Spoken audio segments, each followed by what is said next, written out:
Welcome to the Smart Property Investment Show, the podcast by investors for investors. Hey, going, Phil Tarrant here, host of the Smart Property Investment Show. I hope you're well. Back in the studio to talk property, which I seem to do a lot of, quite a lot, and it's a market that I'm enjoying trying to navigate at the moment. I was only reading a paper this morning. I'll ask our guest today what he thinks about this. Backlash around property investors in Perth. There's stickers going up on for sale signs saying don't sell your property to property hoarders from the East Coast. Interesting stuff. I think there's a lot of activity in the Perth market. Whether or not it's the right time to get into Perth right now or you've missed it, I don't know. Finding the right property is tough at the best of times, but when you're getting a backlash from the locals, it's like when you surf break, you're not really welcome because it's locals only. Maybe that's the way it is for Perth right now. We'll get into that today, plus a whole bunch of other stuff. Join me in the studio, Lachlan Vidler from Atlas, the founder, CEO, Managing Director. I don't even know what your title is.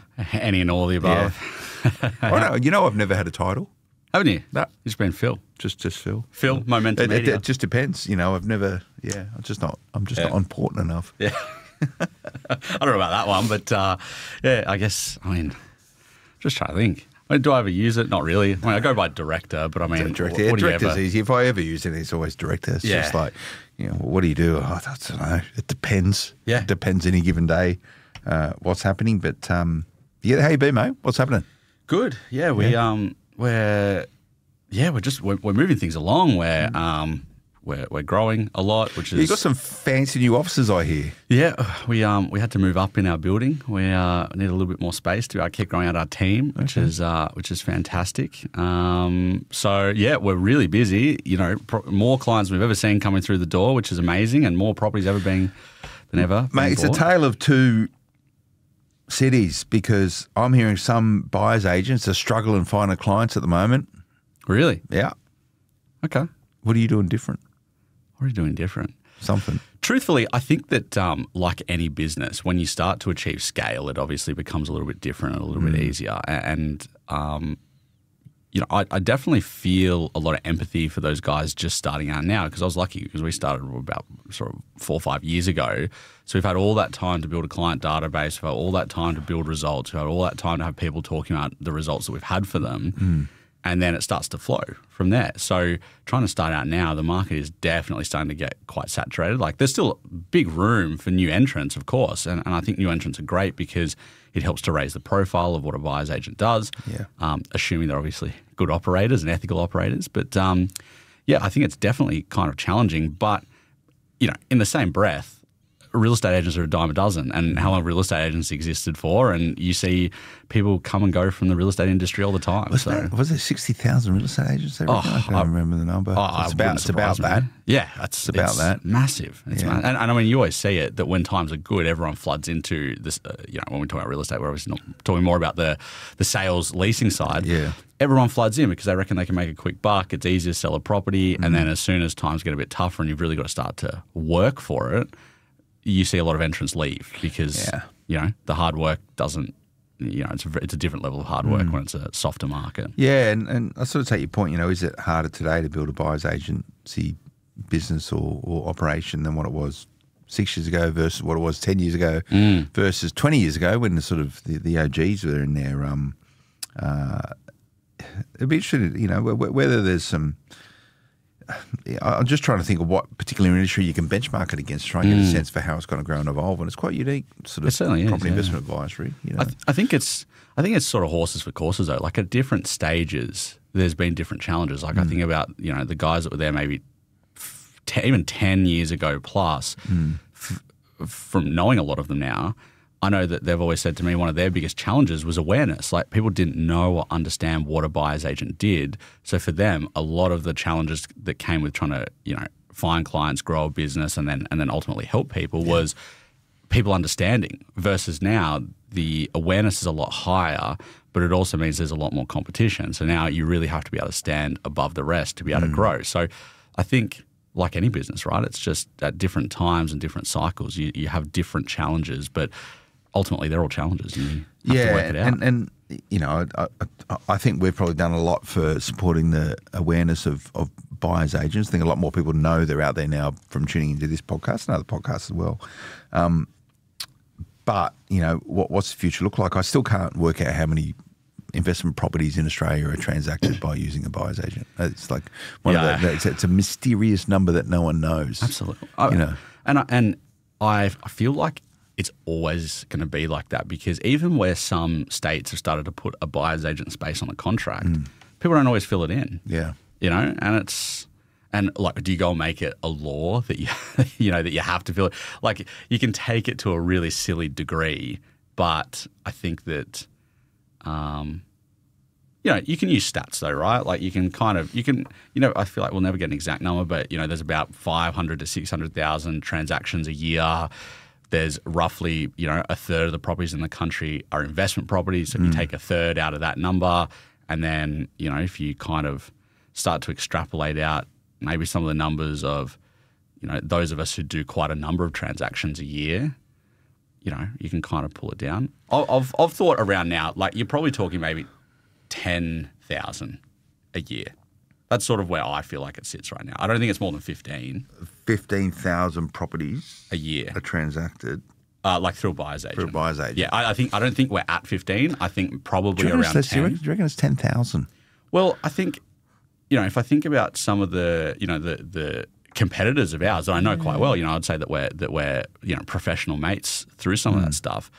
If some people are, if you've got 10 people who are ripping through 300 or 400 a year, that gets you to 3,000 or 4,000, and then you start to bring it down, and then you also bring in what we often don't think about, the owner-occupier market. Yeah, I think it would probably get around 10. Who knows? Yeah, but you're getting chased out of town in Perth.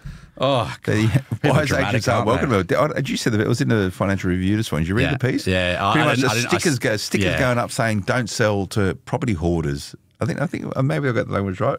Property hoarders from the East Coast, and some vendors are refusing to deal with buyer's agents. They go, no, don't want to deal with them. Don't want to deal with them. You know what? Even at the expense of getting maybe a lower rate, a lower price. You know what the great thing is?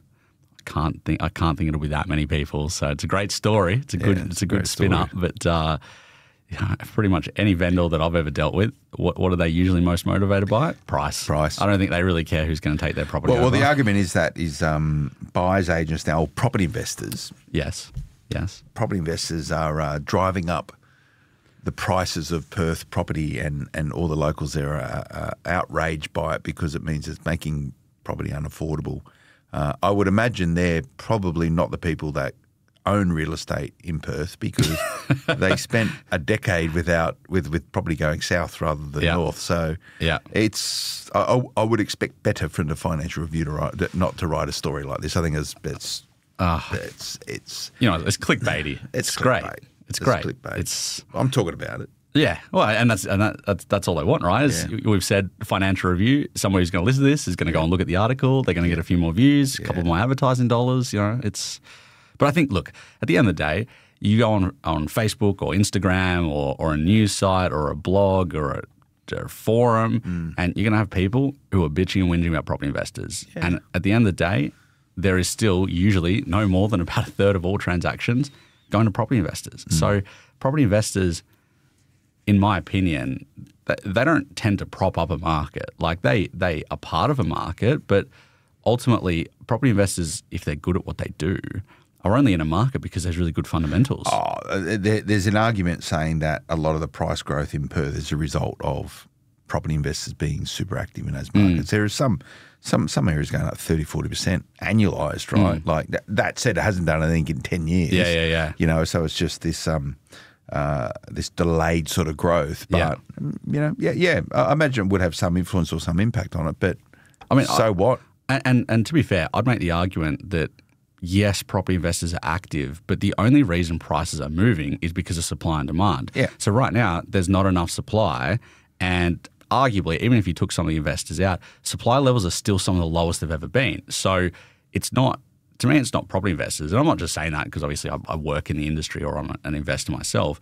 I think that something that really gets under my skin a bit about mainstream media is how there's always, this bee in their bonnet about property investors. And they only do it because it's clickbaity. But the reality is that right now, every dollar of price growth going on around the country, to me, is because of multiple levels of mismanagement at local, state and federal level of government, which has ruined the supply of properties for the last 10 to 15 years. And it didn't happen immediately, but we're now seeing the implications of short-term policy thinking and being based on election cycles rather than thinking about, oh, hang on a minute, how is this actually going to impact us in 5 or 10 or 15 years? And even if you solved every single supply issue right now, it's still going to take 5 years for it to cycle through the system. Yeah. Well, you look how complex it is now, and you're now getting this commentary coming through saying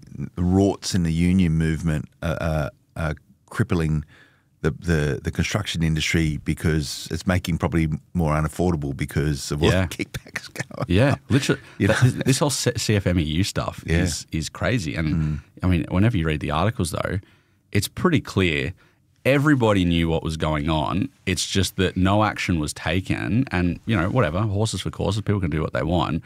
But it's only because I think it was actually the AFR or Nine or Fairfax. I think 60 Minutes had a red hot crack at it. Yeah, and then suddenly it became front and centre, and then somebody's had to do something. And as soon as they've put their head a little bit below the curtain, they've realised, oh, there's a few things we don't like here. Yeah, I think it's going to be a big election issue, personally. And look, I don't know the details of what's going on there. But however, you have all these politicians now coming out saying, yes, we've got to do something about this. Well, they've known about it for all this time, particularly the Premier down in Victoria, 100%. Who was in charge of this, right? You know, I don't know why she is still in the role. It's just untenable. Like, seriously, it's untenable.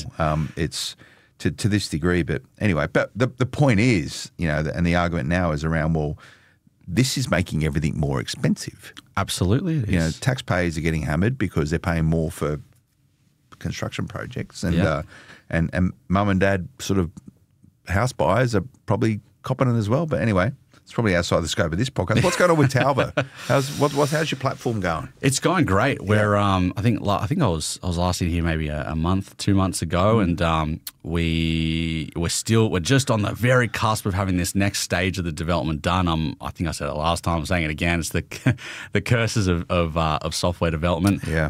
Where I think it's just a couple of weeks away from just this next thing being finalised. But it's fantastic, and huge shout out to all the SPI listeners, because every time I come on and have a bit of a chat, we get hundreds and hundreds, and some episodes have actually had thousands of people jumping on and actually having a look at it. That's pretty cool. Yeah, it's fantastic, and ultimately it's there because we want to actually help people to manage their portfolios better. Yeah. And be able to work out how it's performing. Get those valuations, do all that, manage it in a much more effective way, and then be able to link that in with their professionals, which is what's going to be coming out shortly. But it's going fantastic. How do you find it again? What's the web address? So it's Talvr, talvr.com.au.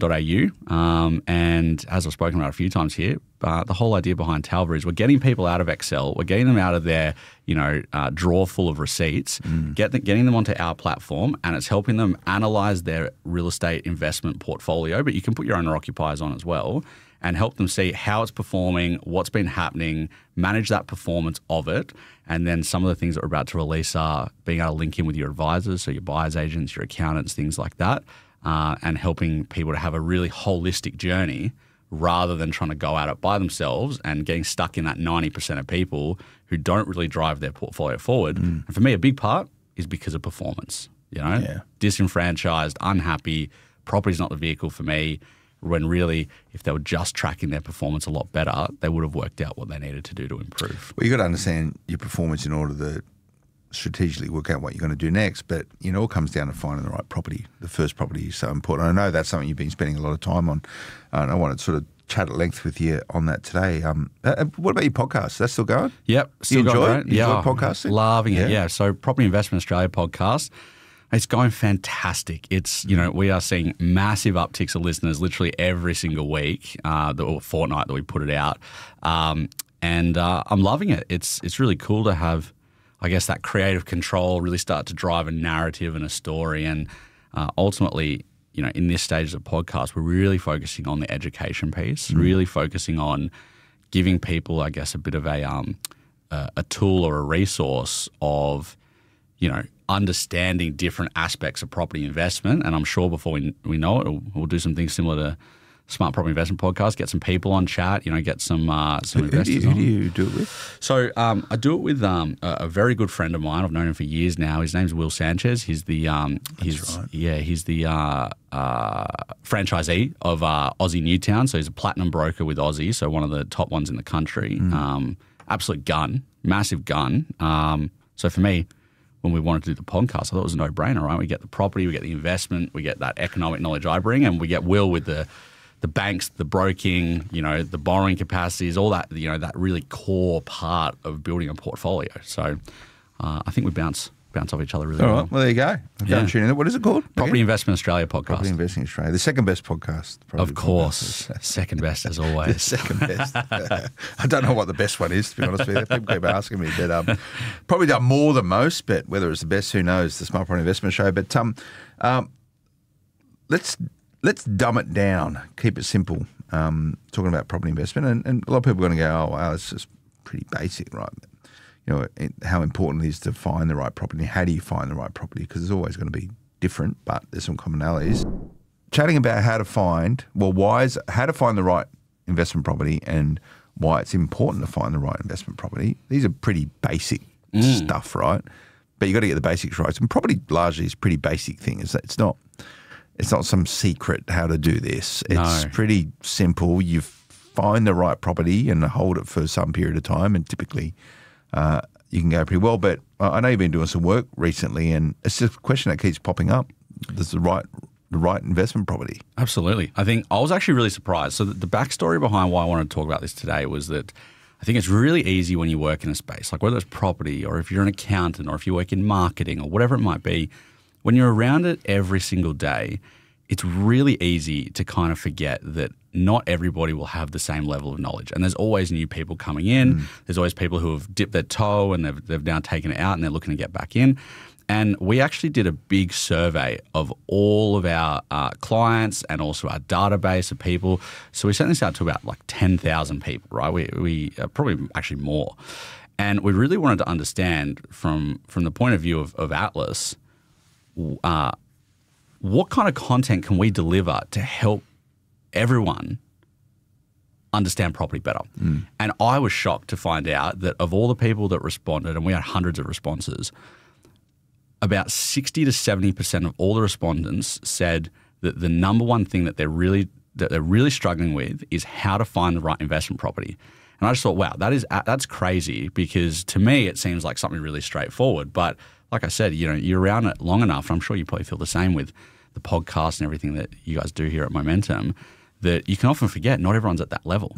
So for me, the reason why I think it's so important to find that right investment property is because there's no such thing as a one-size-fits-all approach, right? What's good for you, Phil, is very different to what's good for me, and that's very different to what a client who's just starting their journey is going to have, and it's very different to somebody who's in their 60s and loves property and is looking to actively invest. So to me, the key is finding the right property for your portfolio. And whether that portfolio is a solid 0 or whether it's 10 or more, it's about finding the right property for your portfolio. And that's obviously something we'll talk about. Yeah, at the right time. At the right time. At the right time. And why is it important to find the right property? Well, it's really, really simple as well. Again, it's property simple. If you invest in the wrong properties at the wrong time, you're probably going to have a very short and a not very favourable journey through property investment. Yeah. And we all know the stats.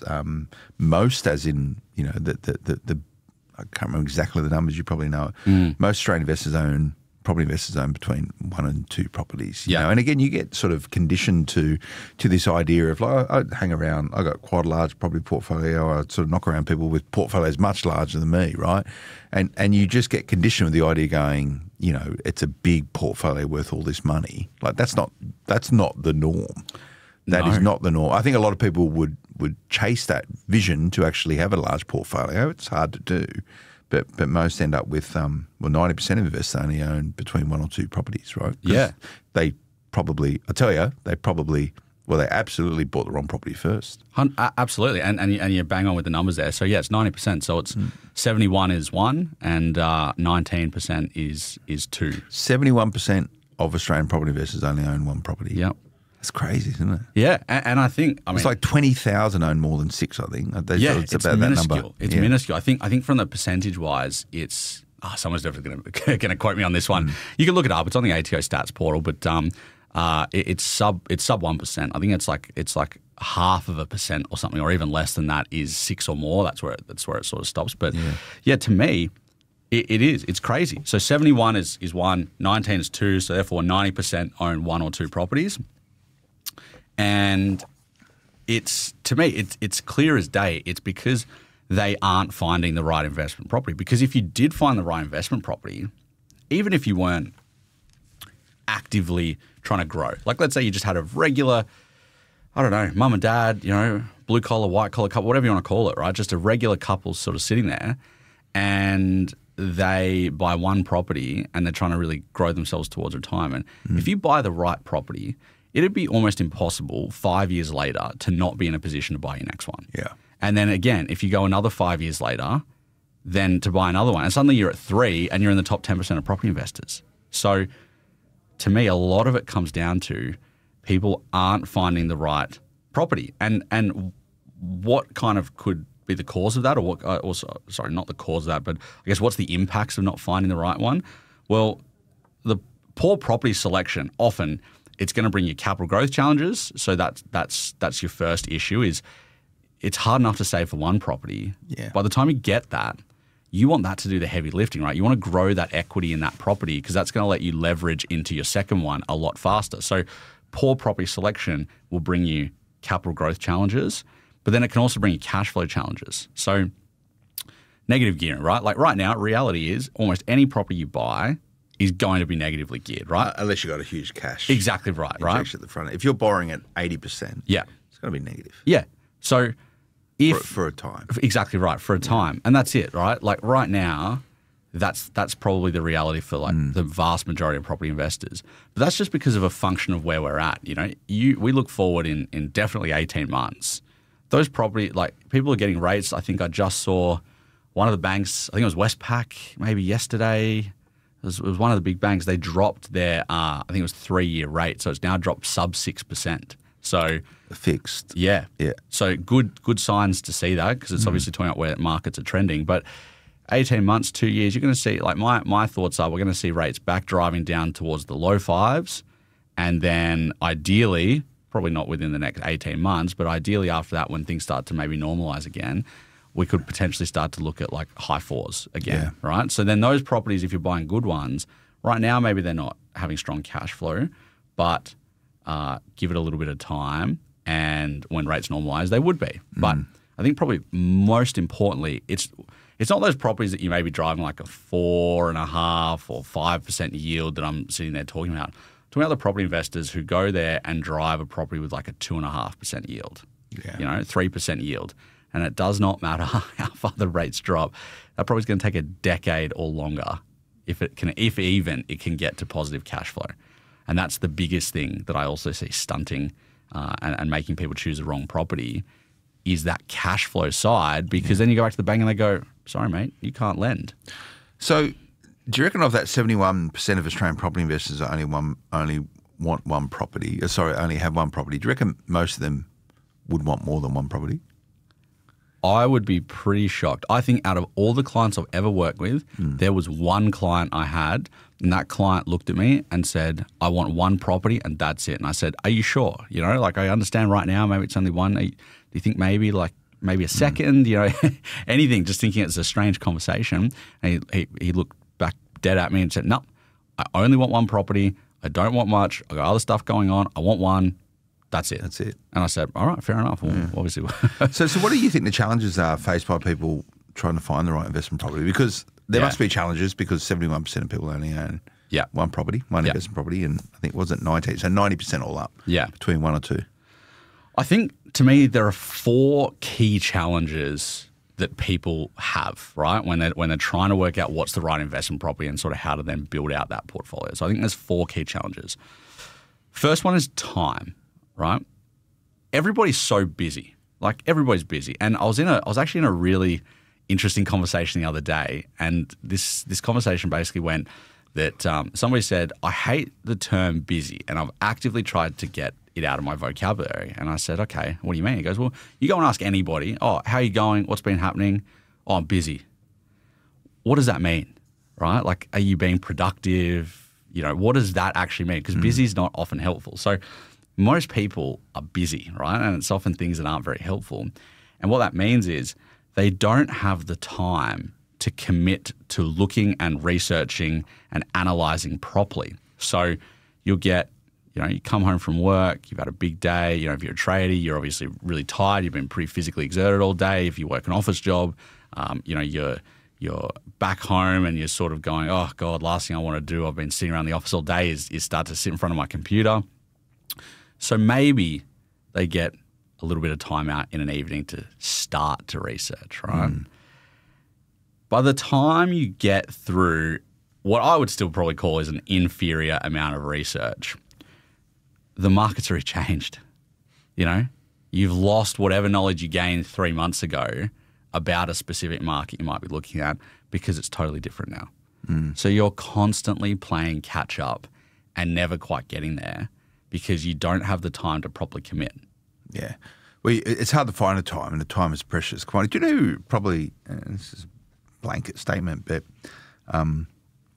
who the most informed property investors are? No. Tradies. Yeah. Because they just sit there all day on the tools, depending on what they do, listening to I know on building sites where everyone listens to property podcasts. That's what they do. Yeah. Because they're in this sort of immersive environment where they can do that. It's very hard to do that in other jobs. You can't really sit inside your office doing work, listening to podcasts or a retail store or whatever your job is, right? But they have time to invest in education, but they struggle with the time to actually execute. Yeah. Yeah, I mean, because I would believe that. Yeah, you know, absolutely. So time is an interesting. Yeah, it's an interesting commodity because you may have it. You might be able to invest in certain things when it comes to trying to find the right investment property, but you know, a lot of them work Saturdays, so they can't actually go out there and do it. Right? Of course, different utility of time. And I think speaking about utility of time, like that doesn't then even factor into the conversation that you spend all this time trying to research and learn and understand, and we won't touch whether or not you're actually doing it at a suitable level or not. Yeah. But let's say that you were. By the time you get there, as I said, market's already changed, so it's gone and out the window.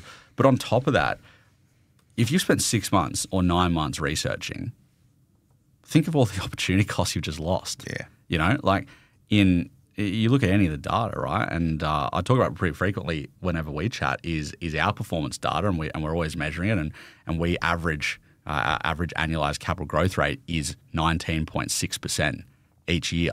So crazy high. If you took out 6 or 9 months out of that, suddenly you've just lost 10 or 15% growth. And if you bought a $600,000 property, you're talking about $60,000 to $90,000 of opportunity cost directly lost.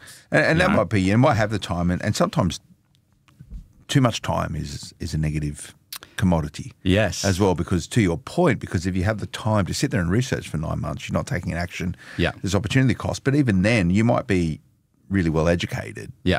But you don't have access to the markets. And this is the connectivity, the relationships that you have. Yeah, absolutely. And before we talk about relationships, just sort of a really good anecdote for it. I believe it's called Parkinson's Law. The law definitely exists, but I think it's called Parkinson's Law. Again, somebody can check me on that. And it's a really simple law or rule, and it is that whatever time we're given for a task, we will fill the time with that task. So if you've got a task that takes 30 minutes, but you're given 2 hours to do it, you're going to take the full 2 hours. So I see that so often with property people, not property people, people who come to us, have the conversation, they decide that they don't want to proceed with us, and it's for a reason of, I just don't think it's the right time for me to do it. And then we'll always ask, okay, that's fine, why? Help us understand. And then they'll say, I'm just doing my research. I think I just need to research the next few months or something like that. And without fail, those people will never come back to talk to us until those few months or 6 months has expired because they fill that time. At no point do they turn around and go, oh, you know what? I don't need to do that anymore. I'm going to call that time period short and come back. So that's the other issue with time is people fill it, right? Yeah. Be conscious of time. 100%. So as you were saying, relationships. So this is the next key challenge that I see facing people. And that's that relationships are everything. I'm sure everybody can kind of identify with that in some respect to their personal life or their employment scenario. You know, it's a classic saying, it's not what you know, it's who you know. And it's really hard to build relationships to a standard that you're going to be able to achieve property success. A, when you're just doing it as an individual, because, you know, that's a really simple example. Like, who's a real estate more incentivized to work with? A professional like me and like the Atlas Property Group team, where their real estate agent knows we've got a lot of clients and we've got to find the right deals. So it's not about just buying any old property, but we've got to find the right deals, but we've got the clients there to do that. Or an individual property investor who's going to buy one property and they're capped, right? Or not necessarily capped, but they're probably not going to buy a second one right next door. So you need to have a really strong network, because if you have a strong network, not only are you going to get good deals, but you're actually going to have deals brought to your doorstep. So most property investors, they've got to go out and they've got to hunt, and they just scour the portals, they do all that. Yep, maybe they have a red hot crack at trying to find an off-market deal or something, but they're chase. If you have those strong relationships, people are going to bring the deals to you. Like, we sit in our office and we're just getting certain deals. You know, we still obviously go through the portals. We want to cross our T's and dot our I's. But when you have those relationships, that network, things get brought to you, you know? And I can't count the amount of times we've had an agent call us and go, look, I've had this deal crash. Wasn't with you guys, obviously. It was somebody else. I've had this deal crash. Have a look. Seller's motivated. Can you help me out and we get this deal done? And we'll do our due diligence. And if it stacks up, we've had a deal brought to our doorstep and there's $20,000, $30,000, $40,000 saved right there. Pretty hard to do that. And this is the access point, right? It's hard to be competitive if you don't have access, and access swings in roundabouts. You know, and if you have a full-time job, back to time, you know, and you're trying to manufacture relationships with people in order to be effective in property during that period of time, you're just going to be compromised. Like, no matter how hard you try, you're still going to be you're still always going to be a part-time, and that's okay. You'll still find good properties. You know, to an earlier point, most investment properties are still transacted without buyers agents, right? So people are doing this solo. And data's another interesting point about sort of challenges faced by people. And it's much like time, sometimes you can have too much of it. Of course, it's or a lack of. It's all sides of that coin, right? It's your access. It's then, do you have too much of it? Do you have too little of it? So I think first, like, you know, if you're just using general tools, and that's what, again, most property investors use, and to your point, talking about, it's okay if you take that approach. You don't have the relationships, you're using just the general stuff. But I'm a big believer, if you have average inputs, you're going to get average outputs. And the data tells us that, right? Like 90% have one or two properties. So what does that tell us? It tells us that 90% of people are utilizing average tools, average information, because if they weren't, they would be doing better. Because I've never met a person, I'm the story of the bloke that only wanted one property. I've never met a single person who said to me, I don't want more. Yeah. Nobody's ever said, oh, you know what, I'm actually happy with just having this level of income or whatever. Everyone always says, I want more. Yeah. So, and you find that with property investors, and you know, one of the challenges they have, you know, you might have too much data or not enough data. You might have too much time or not enough time. You might not have relationships, or you might have heaps of them, right? Yeah. But you know, if that's all information and connectivity, if you're not able to synthesize that information and have an interpretation of it that you can therefore take action with, analysis, if you want to call it that, you're stuffed. Of course. And that's the fourth and final one of the challenges, is that analysis piece. So you can have all the information at your fingertips. Like, I'll call a spade, right? The information you need to be successful in Australian property is free. It's widely available, right? Anyone can get their hands on it, but you've got to have the money to spend, you've got to have the time to analyze it, and you've got to have the knowledge to interpret that analysis. And I would say most people don't hit any of the three, but even if you have the time, you might not have the financial means or access to get the information. So, for example, like Atlas, we spent over 6 figures a year on raw data, right? We've actually just built out, it's very exciting. Internally, we have just built out our own national research portal, and we have data going back for 20 plus years at monthly increments for every suburb in Australia across houses and units and other information, right? So in our portal, in our platform, we have well over 10 million data points. We bring in, it'd be well over 10 million because we bring in about 500,000 to 1 million every single month now because we get rolling data proper dumps. nerding out with that sort of stuff. Absolutely. But you know what? You need it. Like I wouldn't be sitting here talking about it if I didn't think it was crucial, right? So with that gives us the access. But you then got to be able to interpret it. So if you don't know how to understand the data, you don't know what metrics to look at, you don't have the capacity to do it because I get that data in spreadsheets, right? I get sent I get that sent across 10, 15, 20 spreadsheets every single month. It is quite literally ones and zeros.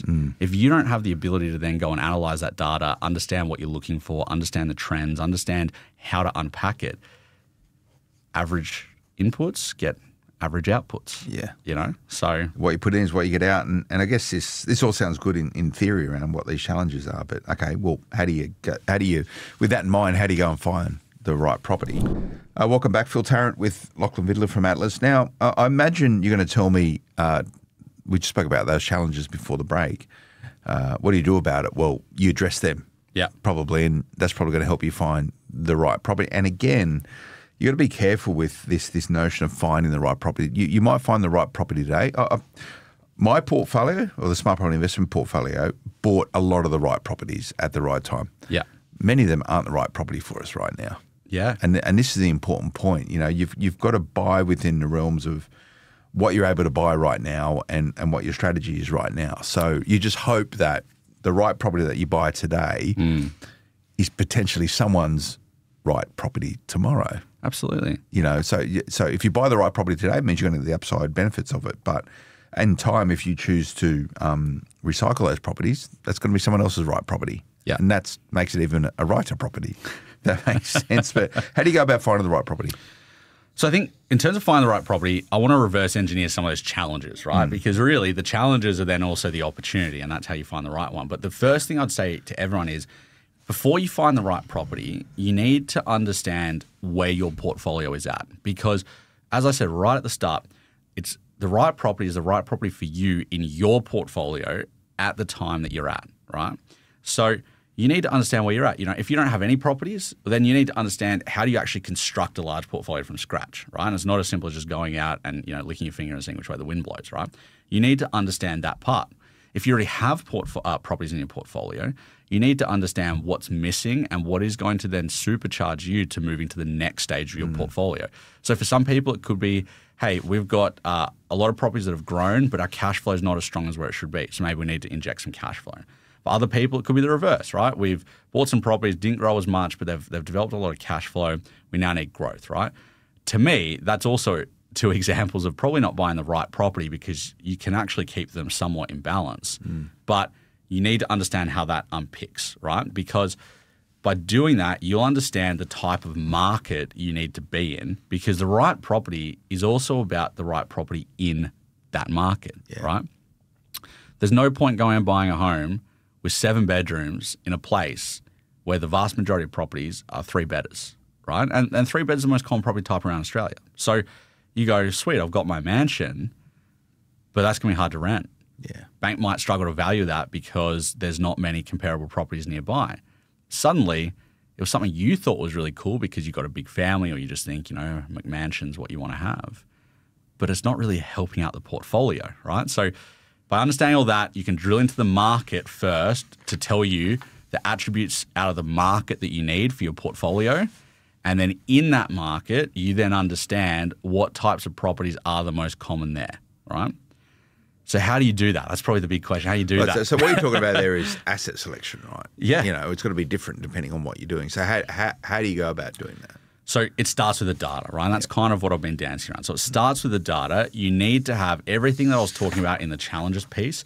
You need to be able to have that data. So you need to be able to have the data to be able to manipulate it. And I don't say manipulate in the sense of cooking the books, making it look good, but I mean being able to transform the data so you can take actionable Got to be able to insights. interrogate it in the way you need it. Exactly. Yeah. What a great word, interrogate. It's good, isn't it? I love it, right? Yeah. It's a good military word. It's You got a so book about true. that, haven't you? I sure do. Military Guide to Property Investing, There you all go. about interrogating the numbers. Yeah. So you see the new chief of the ADF's the Navy, man? yes, his daughter was actually in my year when I was going through. really? Yeah, so Okay, there you go. yeah, he was at my very first Navy graduation and all that. So There you go. Anyway, very exciting. Yeah, we digress. We digress as always. Yes. So yes, data. You have to have it. You have to be able to interrogate it. You have to be able to touch it. You have to be able to take those insights, which is very challenging, and it also needs to be wide ranging because you need demographic data, you need economic data, you need property data, and some people will listen. I know they will, and we get emails about it. Some people will listen and they'll go, it's bullshit. He's just talking about all this stuff. But the reality is, if it was bullshit, more than 90% of people would have more than 2 properties. And this is the point. Right? This is absolutely the point. If you're assuming most people invest in property because they want wealth creation, if they can have more wealth by investing in more property, I'm sure they would do, right? Exactly right. Let's just assume, let's just assume that most of the people tuning into this podcast fall into that bucket. Yeah. Yeah. Right. And imagine they're probably outliers as well. People that tune into this podcast, they're proactively working on their skill sets to enhance their ability to own more than one investment property. Yeah. Right. And they have access to data. They have access to, if they want to do the hustle, the relationships. And a relationship could be with your buyer's agent, your mortgage broker, whatever it is. Yeah. Right. It's a different sort of version of relationships. And then they're going to have access to the research, which is widely available. Yeah. There is so much stuff out there. Yeah. But being able to sort of chuck all that together and turn it to something actionable is just, mate, you give a whole bunch of ingredients to one chef and give a whole bunch of ingredients to another chef, you're going to get probably very, very different meals. Absolutely. And you know what? The analogy I use, it's my running one at the moment, is I say, you go and see 2 surgeons, all right? They've both gone through medical school at the start together, and let's say they got the exact same exam marks, right? They come out the other side, they go do their specialty, let's say they're orthopedic surgeons, right? And yet one of them is just a better surgeon than the other. And to me, I love the analogy because it's so true about property. You can have access to all the same information, you can have access to all the same tools, but ultimately some people are just better at it. Yeah. And that comes down to passion, skill, knowledge, synthesis, analysis, all the things we're talking about. And there's nothing wrong with that. Like, it's the same as anything, right? Some builders are just better at building stuff than other people. More of a craftsman. Exactly right. Yeah. So that's the same thing here, right? Some podcasts are better than other podcasts. Exactly right. All the same skills and talent. We're just talking shit at the end of the day, right? Yeah. But some people are better at talking. So, that first part of finding the right one, it is that data and it's being able to bring that together. And I guess that's kind of then bringing the second piece, which is that research, right? You take that data, you have to be able to bring it into actionable insights to do the research, right? And like I said, we've built out a custom platform. We've spent over 6 figures to build out a custom platform owned by us, run by us, adjusted by us, plus then over 6 figures into data. But again, though, if you gave that to a novice versus someone who was skilled like you, your ability to use the word again, to interrogate that information is going to be very different to someone else because you just don't know. Absolutely. You don't know what you don't know. Exactly. And there's gaps that you can close. Yeah. But there's still going to be stuff that, unless you've done it or you've had experience, that you're not going to know what to do. Yeah. You know where to look. You know, that's absolutely. just like prospecting for gold, right? You just don't start digging a hole. You look for where the clues are. Yeah. It's typography or mineral deposit, whatever it is, right? Like you need to know about it. If you don't know that, you're just going to be going blind. It's like fishing. It's another analogy. A whole bunch of guys I know are out fishing at the moment. Yeah. It's a good analogy. Yeah. The weather's pretty good off, and the bluefin tuna's running at the moment. Are they? Yeah. The bluefin. So I've got 2 different people are out there in 2 very separate boats. That probably 100 kilometres difference from each other. Yeah. 2 of them don't know what they're doing. It's a good analogy, really, isn't it? And the other guys really know what they're doing. Yeah. Right? Yeah. They've probably got very similar gear. They're going to be, all the gear and no idea. all the gear, no idea. That, like, some of them know where to go, the other guys don't know where to go. Yeah. The other guys know how to present bait. The other guys don't know how to present bait. They're going to get very, very different results. If that's not a great analogy for property and property investing, I don't really know what it is. Because It's just thinking out loud. It's like they're right now doing that. and like, but they don't know. They're giving it a good old crack, Yeah. right? You know, no. And you know they what? might get lucky. And it's a great statement, giving it a red hot crack, right? Yeah. And that's what so many people do, right? They give it a crack and you cannot fault their effort, you cannot fault their intent, but there's a difference between giving it a crack and succeeding, Yeah. right? And again, a running theme. Yeah. If people were able to do it better, they would, but they can't. And that's why 90% aren't succeeding. And it honestly breaks my heart sometimes. Like, we have some people come through the door with just like gut-wrenching stories of things they've overcome, and they're now trying to salvage at the twilight of a working life. And we're going to do our very best to help them, right? But at the end, I can't manufacture more time. No. So when we have somebody who comes at 55 and they say, I've got 10 years to build this out, I go, we will do everything we can to build that out over the next 10 years. But at the end of the day, I can't make your 10 years into 20. Yeah. So and I guess it kind of links in with the third one, which is relationships, right? Yeah. It's, they're building relationships with us to do it. And if you're trying to find the right property, you need to build those relationships, because you need to be able to have access to that information, right? Whether it's deals at your doorstep, whether it's that person who gives you a little bit of sneaky information that you would not have been able to find anywhere else, but because of your relationship, you've got it. Yeah, relationships are important because they can give you shortcuts, they can give you sort of advantages, they can give you knowledge, and you've got to be, like, within property investment, you've really got to be dialing into it. Like, don't do it yourself. Yeah. Like, don't do your own tax return, right? Like, don't represent yourself in court. Just get someone to get the mortgage for you. Don't go directly to the bank. Like, these are the relationships we're talking about, as well as the advantages of the sort of execution point around finding the right property. Like, try and do it yourself, but don't be those clumsy fishermen. That's an expensive exercise as well. Very expensive. Very expensive exercise. Yeah, but it all comes down to your ability to synthesize all the information and leverage it. Yeah, absolutely. And that's the last point is that analysis, right? Yeah. You bring it all together, but at the end of the day, you can like you said, chef can have all the ingredients in front of them, but if they don't know how to put it together into that, phenomenal meal, it doesn't matter, right? I'm sure, how I reckon people identify this. I do this all the time, even with business sometimes. You're in the shower and you're thinking about all these cool things you want to do. And then as soon as you get out and then you're now back in the real world and you go, okay, well, how do I go do it? And then you go, oh, I don't know, it's too hard. It's if you can't synthesize all those things together, it doesn't matter how many amazing thoughts you have and how you think, oh, I'll do this and I'll do that. It's all in the execution. It's all in the execution. That's what you choose to prioritize. And again, if you want to use this sort of same ingredients, different outcome from a chef, it's a sequence in which you do it as well. And that's all part of the analysis interpretation. So all sounds good in theory. What do people do about it? What do people do that? Well, I mean, firstly, if you think you can have a crack, go and have a crack, right? Yeah. If you think that those challenges aren't your challenges, and if you think everything we've spoken about on how to find a right property, you can do it, go and have a crack. I think it's fantastic. I think it's awesome because honestly, the more people out there who are having a crack, is more deals that we're going to get because they won't get them. Agents will just send them to us, right? So our clients who do chat with us, they'll get the benefit of that. So if you want to take action, have a go yourself. If you think maybe some of those challenges are things you can't overcome or you're not confident in overcoming, come have a chat with me and the team at Atlas Property Group. So you can jump on our website, atlaspropertygroup.com.au. You can find us on socials. You can find us on LinkedIn. You can come to our office in North Sydney if you really want. Everywhere. But come and knock on the door. Literally, come and have a chat. And at worst, have a chat with us, and we can maybe put you in the right direction. At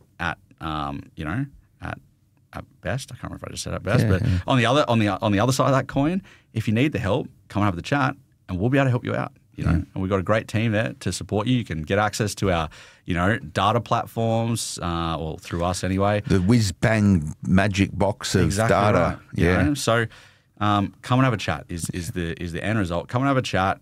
Let us help you grow your portfolio. There's a reason why we average 20% growth each year, and it's because I might be biased, but we're damn good at what we do. We're damn good at building portfolios, and we want to help people. Well, there you go. It's confident. That's probably a good start. You got to back yourself. It's important to do so. But thanks for coming in, Lachlan. Share all the info. Really good. Not at all. Really good stuff, mate. Thanks, you're always good to see you. Absolutely. Yeah. Absolutely. See what's going on. I think we're actually back in like a month for another episode. So I have no idea what we're going to talk about. All right. But, I'm sure we're working out. Yeah.